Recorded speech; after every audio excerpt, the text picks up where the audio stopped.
see that car a lot on the road because your brain's been conscious.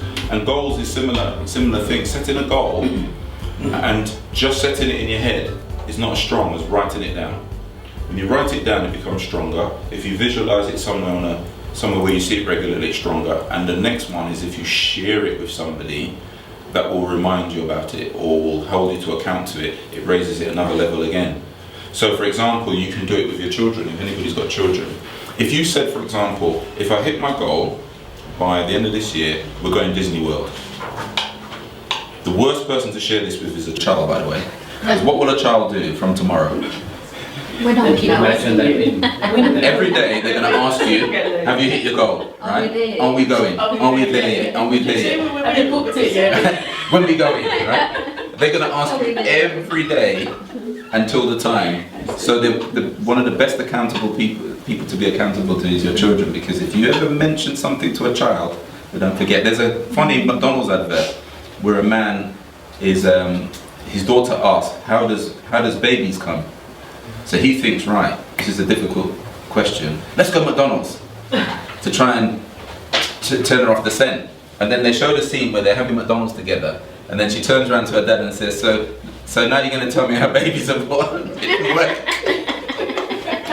They haven't forgotten that the question is still there. They're going to keep asking, and they'll keep asking until they get the answer. So, and also we try and encourage you to have at least one goal that is a just enjoyment or reward or something that, personal goal, that whatever it is you want to achieve, be better at something that's not work related, that's just pure pleasure side of life. Or it might not even be pleasure, it might be just something, I've got to get my house fixed or something. It might not be that pleasurable, but it might be important to you. So it's your choice what that is, but it's good to have at least one. Because as I said, we sometimes forget why we're really here. It's for the life that we want to live with our families, etc., etc. So, you can think of how many people are very successful in business or in their career and they've got a car crash for a family life. Because they put all their energy into that. How many goals are they set for actually achieving the family side of it? So you've got a car crash life happening, you've very got loads of money and everything, but your life is all over the place. And we know some of these people who even the most tragic situation happens to them. Some of the most famous people, when they passed away, they said they passed away, there's nobody with them. They didn't have a friend, a partner, nobody. They're just found there. And it's so sad to be so successful and literally have nobody that even found them. They could have died in the bath and just be there for hours until the maid found them or something. It's quite sad in a way, isn't it? So it's quite interesting. Steve Jobs actually, apparently, I don't know if it's true, but he's quoted as saying these very philosophical things when he got very ill. That he said if he lived his life again, he wouldn't focus on money. But I have a but with that, is that one of the things in business is Zig Ziglar said, money's not everything, but it's high up there with air. I'm going to say it's high up there with air. With air. Exactly. It's not everything, but it's very high up there with air. So it's not everything, but it's very important. So people who say this, you see, somebody who's like Steve Jobs, he knows he was going to die. You can become very philosophical when you're going to die, because you know you're going to die and you're going to die soon. So money, of course money is not important to you at this point. So you can now say, if I had my life again, I wish I could live longer and not have the money. Of course, because you're going to die, you're saying that. But 99.9% of the world pretends they agree with him, but actually I think they don't really agree with him. Because most people say that they will say, if I could have a fulfilled life, what does that mean? But be broke. It's not really true. So I think people are a bit deluded. They think it's very lovely, this comment, but actually is that true? And I don't think he might have given up a bit of course he would give up some wealth to be healthy, but actually not being broke wouldn't have stopped him dying.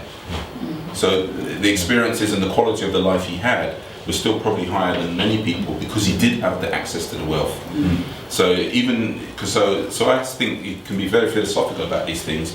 But if I knew I was going to die and I had money, I could go around the world and tick off all my boxes. If you're broke and you know you're going to die, what boxes can you tick off before you die? Unless you go and rob a bank or something, Because one of the things I do suggest on goal setting is that one of the goals should include some sort of developmental side of it. Because what we do is we set goals, but we don't necessarily address what skill or knowledge do I need to have to achieve it. Sometimes you need something to improve. So I want to run the London Marathon, but if you speak to somebody who actually can run 26 miles, they'll say you can't just set out to just run 26 miles. You've got to have a mental plan. You've got to be able to dig deep at certain points. You've got to think of nutrition. You've got to think of water. You've got to think, there's a lot of other things, your soreness of your feet, socks you wear, the trainers you wear. There's a lot into it. So if you just go out there and do it, you can naively do it and then have all sorts of problems on the day, because you can keep on training to a high level, but you've never actually done a 26-mile run. So sometimes people don't factor that in. They say, well, what I'll do is I'll just go to the gym, I'll get a mate and we'll run together. But doesn't necessarily say, well, what skill and knowledge do I need to gain? I need to find out a little bit more about this thing. It's not as simple as just running, and you're road running as well. It takes a hell of a pounding on your knees and shins and everything. So what else do I need to think about? And people often don't think about it. And the thing is, it's difficult because you don't know what you don't know. So you can't necessarily ask the right questions. But often what we say is, who's done it before? Are there people who've done it before that you can ask?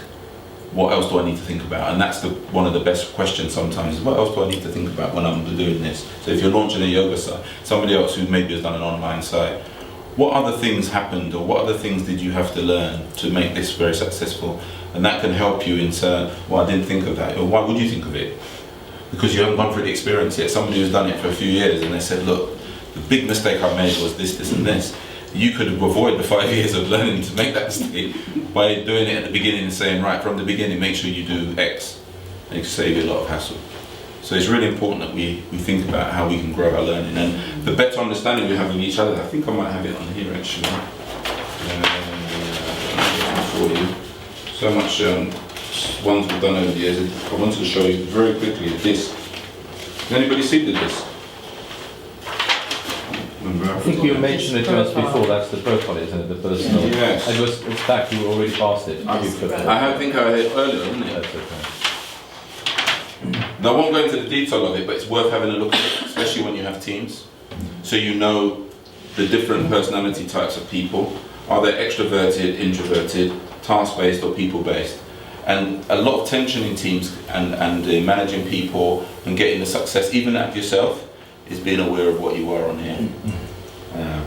Because there's strengths and weaknesses in each area.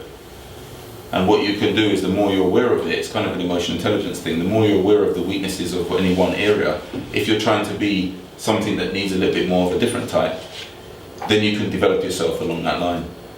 Otherwise it's very difficult. So this example that typically very, very successful entrepreneurs are dominant characters, very extroverted and task orientated.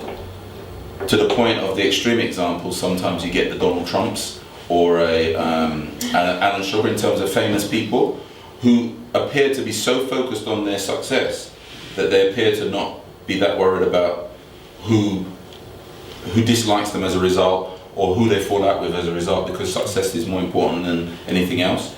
But then typically it's because, yes, they are task focused. And the most extreme example of this is a psychopath, in a sense. Because if you really don't care about other people to the level that you can measure it, you can actually put a measure on somebody. You know that you get a child, sometimes you get psychopathic tendencies in a child, where a child can like dissect a cat or something, kill a cat or do something wicked, and their heart rate doesn't change even slightly.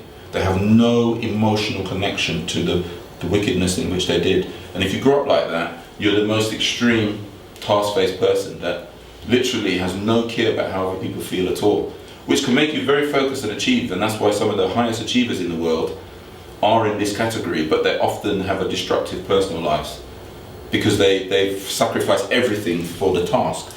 I became an Olympic champion, but maybe I didn't have any children, or I haven't had a relationship, or I haven't done other things, because all I'm focused on is that, which is nothing wrong with it, but as if you're aware of it, you can then compensate for things to say, well, maybe that's something I'm going to do until I'm 30 maybe, or 35 or something, and then when I'm 35 I can worry about relationships and other things. But at the moment, what I'm care about is the gold medal.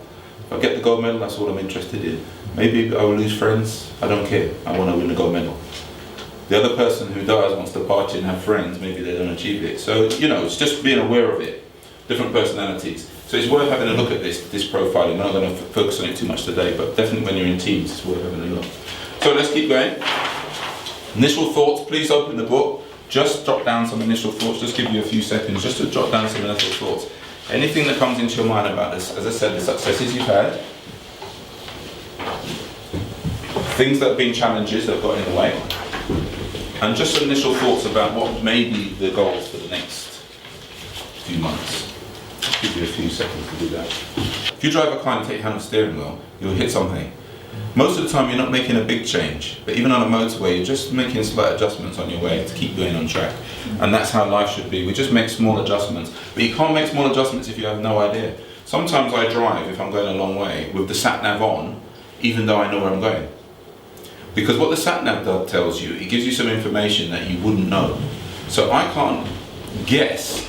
If I'm driving back home, I can't work out how long it's going to take me to get home. I can roughly work out. If I'm driving from Birmingham, it might take me about 2 hours, 2.5 hours to get to London. But if there's a bit of traffic or a diversion or something, how do I work that out in my head? The sat-nav just recalculates it for me. It keeps telling me how long it should take me to get home. And in fact, if you go on Google, it even takes account of accidents and delays and stuff, and it recalculates the journey for you. So it's even real-time accurate. Now imagine if you had a business that you were constantly getting that sat-nav giving you an idea of where you're going. You'd be so much more aware of where you are. Because as soon as you go off, it recalculates. It's going to take half an hour longer, and then that thing comes up that says, if you change the route and go this way, we'll save you 10 minutes. That's the sort of fantastic. That's what we need. If you had that in a business, that all the time there was somebody who could just tell you, you're going the wrong way. Basically, that's what the sat-nav tells you. It tells you, go the wrong way, go around that back, come back. Right? Or, if you go this way, it'll be quicker. Wouldn't we all love that in our lives? You're just walking down the road and you're living your life, and somebody just whispers in your ear, you're going the wrong way. Because you remember what he said? He gave that analogy. Some people go up the corporate ladder, and when they get to the top, they realise the ladder was against the wrong wall. Yeah? This is not what I really wanted. I thought I wanted to be the chief exec of blah blah. I became the chief exec and I'm so unhappy. I hate this. Actually, I don't enjoy what I'm doing at all. I thought this is what I wanted, but I didn't really want it. And it can be a difficult thing to realise, actually, I'm not enjoying this at all. But sometimes your goals, the good thing about goals, you can always change them. Because you could have started at the corporate ladder when you were 20, and when you're 35, you become the chief exec, but now you want children, your children in your life, now you're priority.